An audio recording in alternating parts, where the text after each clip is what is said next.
Welcome to this session to discuss and insight an idea with Henry Chesbrough. My name is Sumitra, professor at INSEAD. Henry, welcome. Oh, thank you.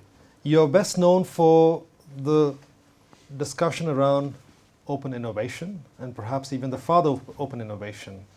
So can you perhaps just explain what does open innovation mean? So open innovation, very briefly, would be the idea that organizations should make much greater use of external ideas and technologies in their own innovation activities on the one hand. On the other hand, a lot of their own internal unused ideas and technologies should be allowed to go outside for others to use as well. Now, you've probably seen open innovation being practiced, implemented in a number of corporations. So what kind of benefits do companies get from it? So I would say there are at least a couple of important benefits. On the outside-in half of the model, you get the benefit of reducing the cost of your own activities because you are leveraging others as well, and you only pay for the part that you're using.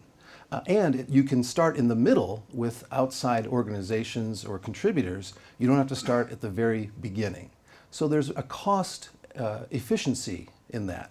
Also a time savings for the same reason. You don't have to start at the very beginning and fund all the loose ends, the blind alleys that come in any extensive research project.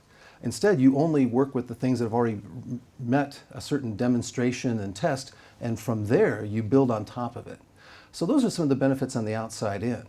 The inside out benefits are different. On the one hand, by sharing your ideas much more widely, you can actually construct value chains from suppliers, yourself, your downstream distribution to the final consumer, attracting people in parts of the ecosystem you want to stimulate by sharing these things. Alternatively, you can sometimes earn a royalty on technologies that you share, and so they may be using them in completely different areas that you would never get to on your own, but now you're participating in that as well. So it makes research and development more economically sustainable because you don't have to simply restrict its usage to your own business. You can open up its usage for many other businesses. Now, in terms of the impact of open innovation ideas, how do you see it sort of influencing the challenges in innovation that companies, for example, in the sector of the pharmaceuticals face?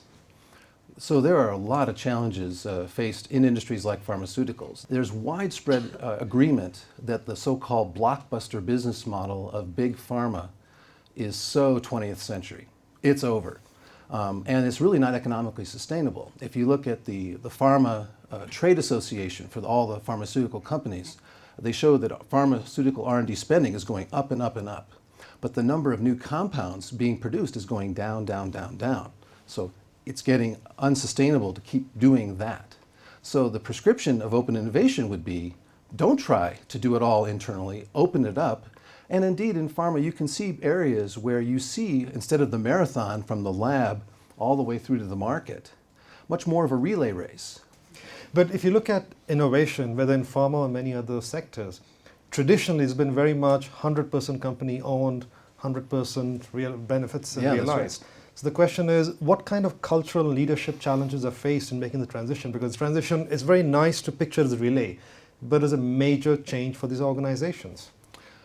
You're exactly right about the change in the mindset. I think the starting point has to be not all the smart people work for us. And as a culture, instead of being threatened by that, we have to embrace that and say, great, how can our smart people go out and find, collaborate with, and then leverage the other smart people that don't work with us? So open innovation is not about outsourcing R&D to somebody else. It's really about leveraging and enhancing your internal capabilities by these other mechanisms and making you more efficient and effective, as we were saying earlier, not only in cost, but also in time, and even, I would say, risk, because you're sharing often the risks in these projects as well. You talked about smart people, and all companies and all organizations do their best to attract the best people. And how does open innovation, or the concept of open innovation, change talent management in organizations?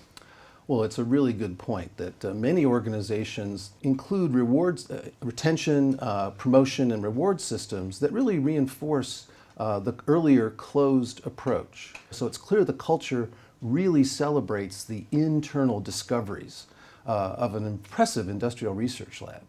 If you're moving to an open system, you don't let go of that, but you have to augment it with some new reward systems. You have to celebrate not only the internal achievements, but recognize and celebrate the external ones as well. I think the focus on celebration is very important, what you're saying, and clearly for managing talent now, you have to celebrate many different kinds of achievements, right? Now, we talked about inside out, outside in. Which one of these two do you find more prevalent, more easier done? There's no question that the book came out back in April of 2003. And I would say in that time, the outside-in part of the model has been much, much more accepted by organizations that I'm aware of, while the inside-out piece of the model is still very underdeveloped, I would say. And why is that? Well, let's see. One reason I think is that using the outside in requires you to change your mindset, your culture, particularly in your research and development organization. But for much of the rest of the company, life goes on as before. When you get to the inside out part of the model, you're letting ideas and technologies that are not being used right now on the shelf going to the outside. This is potentially threatening to the business that didn't take advantage of the technology when it was inside. But the biggest fear is not that the technology goes outside and fails. The biggest fear is the technology goes outside and becomes very successful. And that's embarrassing to the people inside the organization who saw it long before it went outside but didn't see any opportunity in that. And so I think these kinds of awkward, embarrassing possibilities that involve many other parts of the organization have caused the inside-out piece to be slower to develop. Is there also a cultural element out there in terms of, is taking something from someone easier than giving what you have created to someone else? Well, of course, when you're using the outside in, you are taking from someone else who is in turn giving to you. So there is a market of sorts. There is participation on both sides of that market. Now, usually what happens is the donors, so to speak, the ones doing inside out, might be the universities, might be individuals or small companies, etc. And for them, this is their exit, or this is their opportunity to get some reward and then move on to their next thing. So they don't see it as inside out, they just see it as a successful outcome. But you're right, for the company that receives it, I think there is something that's, in this case, more blessed to receive than it is to give. Now, let's look at open innovation and perhaps just compare and contrast with other similar, quote-unquote similar things like, let's say, open source. Yes. How do you compare the two? So open source software shares a number of attributes of open innovation, but there are distinctions. I would say one of the things it shares is the idea that useful knowledge is widespread and lots of people can make meaningful contributions. So that part is completely like outside in kind of activity. Where the two begin to part company is around the notion of a business model. In open innovation, the idea of what you bring in from the outside and what you let go to the outside is framed by the business model of your organization, how you create value and how you capture at least a piece of that value for your own organization to sustain yourself going forward economically. In open source, it's been crafted to try to deliberately avoid a business model being formed around it. Now, you have moved on beyond open innovation, and your other two books are focused on business models and services. Maybe you could just describe how your thinking has evolved over the last few years. So yes, the second book came out in 2006, about 3 years later, called Open Business Models. And the contribution there was to say, sometimes a better business model will beat a better technology. So the book was about how do you open up business models so you can innovate those and get more people contributing and building on top of what you're doing and create more value for yourself in the process. So before we come to your third book on service on the business model angle, do you feel that the current trends, let's say in hyperconnectivity, the global internet, emerging markets, are allowing or creating more space for these innovative business models, open business models?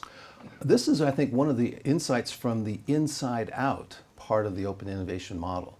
Most organizations that are big enough to have some ability to do genuine research and development, they're not just scrambling to stay alive, they're actually planning for the future. Most of those same organizations are doing that activity to fit their current business model. And all too often they become trapped by the business model. One of the things the inside-out part of the open innovation model allows you to do is by letting others use these ideas in different markets with different business models, you get the best market research money can buy because you have a real customer who buys a real product paying real money. And no survey research, focus group, other conjoint analysis, other qualitative methods you can use is going to give you that validity in the research. So by letting these things go outside, seeing what happens to them, finding the business models that emerge from them, that can be very powerful. And for companies that are trying to take their business from one region or one country to new regions, a very common problem is they not only take the product and the technology, but they take the business model with them as well. What needs to happen is you need to have a different business model in a region like that that's much more locally attuned, and it's going to rearrange how you take your ideas and technologies to market. So maybe as a closing question to you, Henry, I would like to just ask you, what are your dreams about what would you like to see happen, and what do you think is going to happen around this whole space of open innovation broadly defined? How open will we become, and how open should we be? So I do believe that one of the fundamental philosophic underpinnings of open innovation is the idea of abundance. That we are not in a world of scarcity. We are in a world of abundance when it comes to knowledge and useful stuff all around us. And that's not confined to one country, to one region. I think it applies many, many places. So a dream I have, and one of the things I'm exploring in future work, is to examine what are public policies that can enable this, and what public policies should we stop doing that might be getting in the way of this. There are a lot of ways and a lot of business models for people to create and engage in value and then capture a piece for themselves. We need enough protection for people to be able to make those initial investments. We want to keep the protection low enough that these other business models have a chance to flourish, and let consumers decide how best to enjoy the fruits of people's knowledge. Thank you very much, Henry. I'd like to especially thank you for helping make the world a little bit more open. I think it'll make the world a bit better place. Thank you very much. Thank you.